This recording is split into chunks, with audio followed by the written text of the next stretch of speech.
just a couple of words before I begin. Like Bem, I would really like to pay my respects to the traditional owners of the land where I live and work, the Boonwurrung and Woiwurrung people of the Great Kulin Nation, and I pay my respects to their elders past, present, and emerging, and also to elders of other communities who may be here with us today. And I always like to add that as I'm a migrant to this country, I really want to acknowledge the countless generations of First Nations people here in Australia who have met, worked, thought, talked, and made creative work before us, a legacy from which I and others continue to benefit. And I also, it's important to me to recognize that this land that I am allowed to live on always was and always will be Aboriginal land. And that was never ceded despite the European occupation that continues. So that's one opening, and it's an important one for me that underscores everything that I do in this country as a migrant. But there's a couple of other caveats I'd like to offer. One is I'm going to go a bit left of center as usual, and I'm going to do a spoken word performance for you. And thanks, Bem. I find that the older I get, rapidly aging, older person that I become, I really want to do more and more of my academic work in this way. And the reason for that is because I study affect theory and because I'm a playwright by training. And at the end of the day, after trying really, really hard to adopt the rules and constraints of the university, I've discovered that it all really comes back to the ways in which I was oriented and taught in the beginning of my life, which is around connection, relationship, and emotion. So I'm going to do this spoken word performance for you on this topic as I understand it, that we're addressing in this gathering. But I want to invite you to experience that because this is an academic gathering, I want you to experience that in whatever way feels comfortable. So sometimes, because I think part of our discussion needs to be about the ways in which we're trained out of orality in our contemporary culture. So sometimes I do keynotes in spoken word, and that's like 45 minutes of me just rapping and riffing. And it can be very difficult for audiences who are not used to no visuals and an oral story being told in a rhythmic way, for them to actually stay with it. And so I think this is a point of discussion about the ways in which we are constructing knowledge here and ways in which we are constructing the possible. And then the other thing I would say is, unlike when, someone performs out in a club or other kind of non-academic setting and people receive it in their different kinds of ways, very different kinds of ways, I want to flag and request that you think about it as an artistic form that nevertheless does have academic content meaning. Because what I find often in conferences is that when you do something creatively, people in this space, and I don't mean the people themselves, but the terms of engagement of these spaces, is that people can't really engage analytically and creatively often at the same time, if that makes any sense. So if you do something creatively, they'll go, wow, that was amazing, and sort of leave it there, or if you present like an academic paper, then they're going to have some questions for you, right? So it's that binary or the bifurcation that we've been talking about.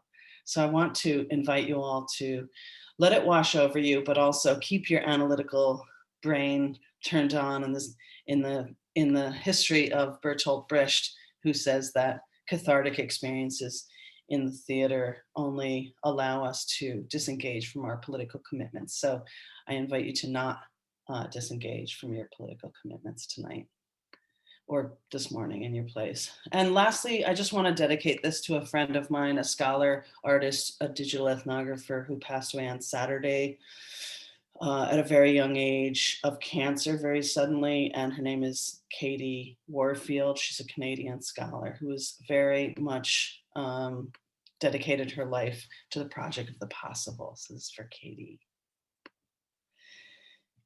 Okay. Jose Esteban Munoz was a queer Cuban American scholar and activist who attended to love, sex, and death through the monocle of the AIDS pandemic. And now we've got our own pandemic. Not so much about love, sex, and death, but it does still enflesh the inequalities that drive its devastation around the globe. Pandemics are like that. But love, sex, and death also go hand in hand with creativity and utopias. Munoz spits some style from Oscar Wilde. He says, a map of the world that does not include utopia is not worth glancing at. Not worth a glance. But what good is utopia if it's just a word? I mean, we know talk is cheap, so we take a leap. Don't let utopia be a word, he says. Okay, so he tells us that Bergson's utopia is not a no place. Shout out to Ben. All right, okay, that's a start, but he's a cheeky boy. He likes to push it. He says he's going to take us on a date with Bergson's theory of utopia, not a no place, but he feeds us his Munoz brand of utopia, a queer, real place, at least a possible place. He says, don't let utopia theory be a throwaway. He says, no, we can hinge something on that. We can swing from it. So I got to thinking, I thought creativity is not a nowhere place either. It's not a lever for capitalism. It's the place that you can't get to from a recognition that we are not enough. We are the possibility place. Munoz serves us like a dinner, 3 courses of utopia fine dining. His theory of utopia is what creative possibility could be. It's a doing for and toward the future, he says. Utopia, he says, is kind of a queer futurity. I say a queer what? He says a longing. A brimming, almost spilling, skimming stone bouncing on the surface of the here and now, limbing light planes toward a future self, like a not quite here, but always in process, always becoming, emerging in difference. Dude, A longing, I say.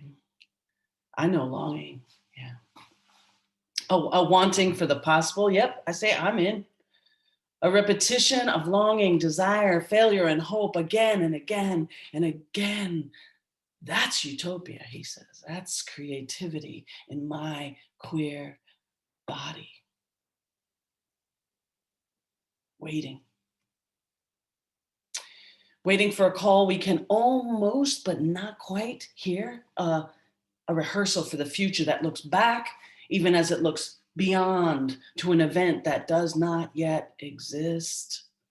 He reminds me he is here. We're still close. We're all in this together, searching, not alone. And this part is crucial, this attunement to bodies. Bodies are always the evidence of the possible. He sees queer futurity as a gesture, a politics of a means without end, an idealist manifestation of an abstracted utopia in which nothing is produced or enacted. Nothing is produced. Imagine that. But in which something is being endured and supported together. Utopia in the everyday can be glimpsed in utopian bonds, affiliations, designs, and gestures that exist within the present moment, present, future tense.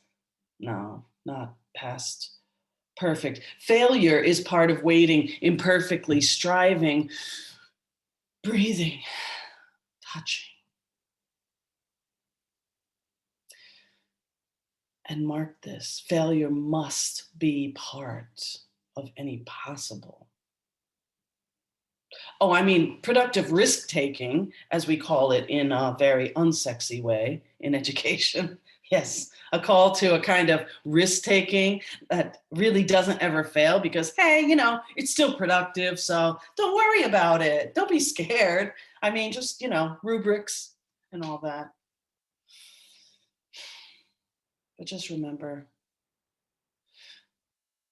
under certain circumstances, failing, losing, forgetting, unmaking, undoing, unbecoming, not knowing may in fact offer more creative, more cooperative, more surprising ways of being in the world. Failing as the possible.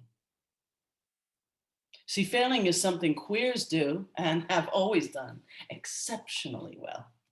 So does our possible, our creative utopia have the nerve to fail? This group of possible to be in relation to the impossible, to embrace its shadow.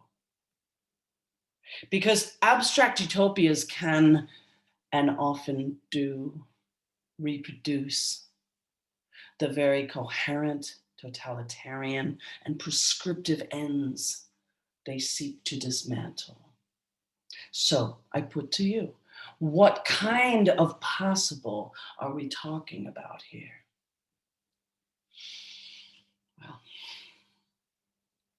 creativity shows us utopia, a version of the not yet here, like queer and ideality. Munoz says, look, we may never touch queerness, but we can feel it as the warm illumination of a horizon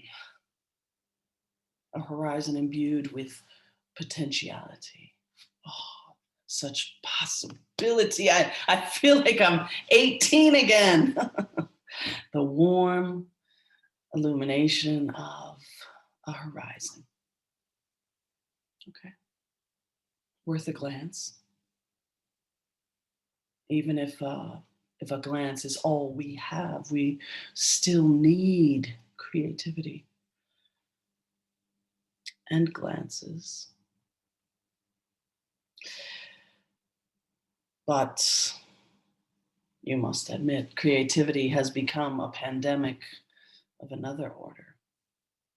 Thought border and emotional disorder, capitalism's shock absorber. For Munoz, queerness and creativity are modes of desire that fire us beyond the quagmire of the present moment. And this present is a quagmire, right?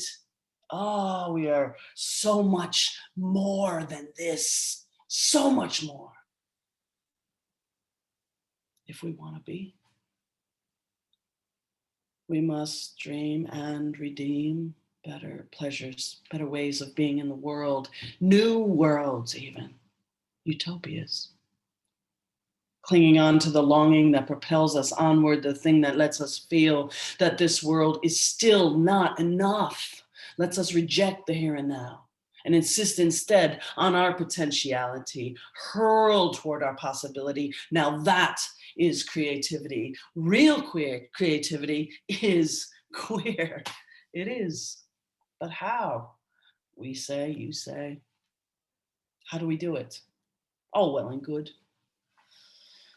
When every creative spark spins an industry, when every creative act maps a monopoly, how to defy the relentless commodification of our creative minds and bodies.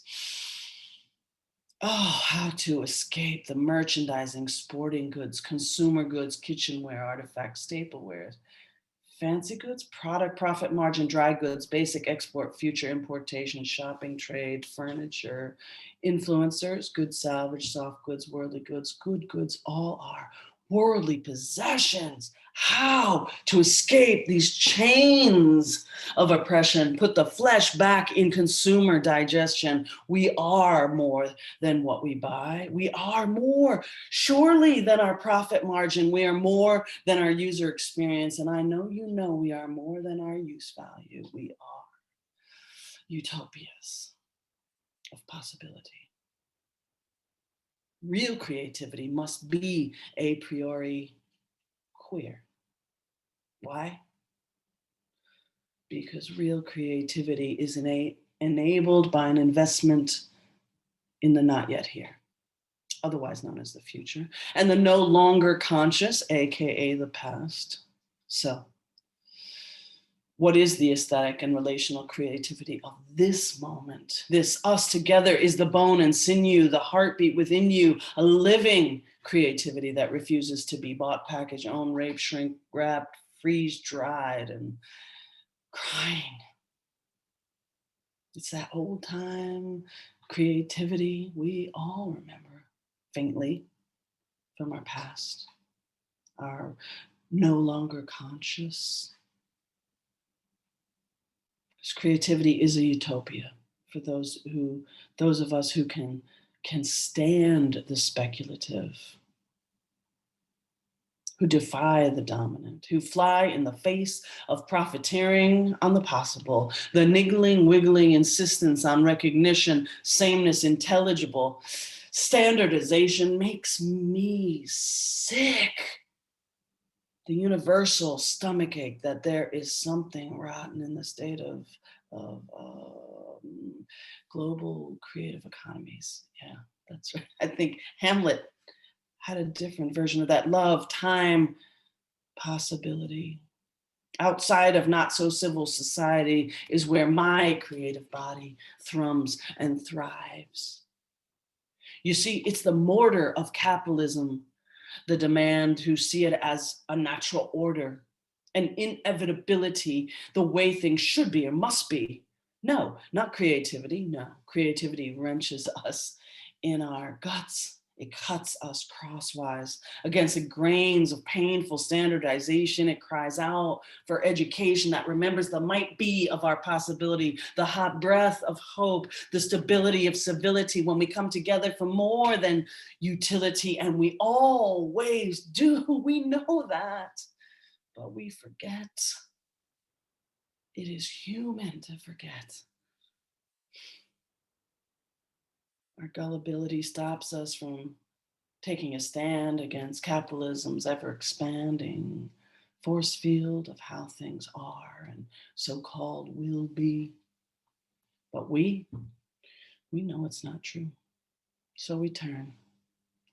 In searching for the possible, we discern the whisper of a politics of a queer kind of utopia, not based on prescriptive ends, but on this creative body and its ability to burn through all the words, to shudder, to bring us back to this moment in time and this place with you all, and forces us to see again that this is not all there is, not yet.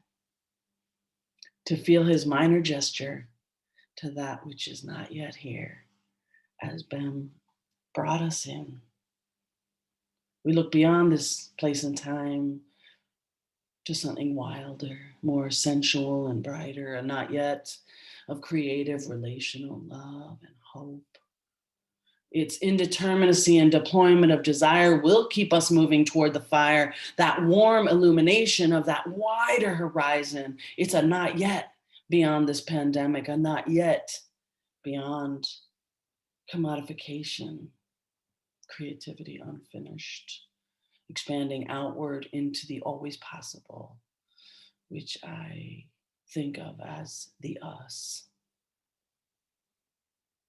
Utopias are here for the taking and for taking us. So let us be taken by the possible. Thank you.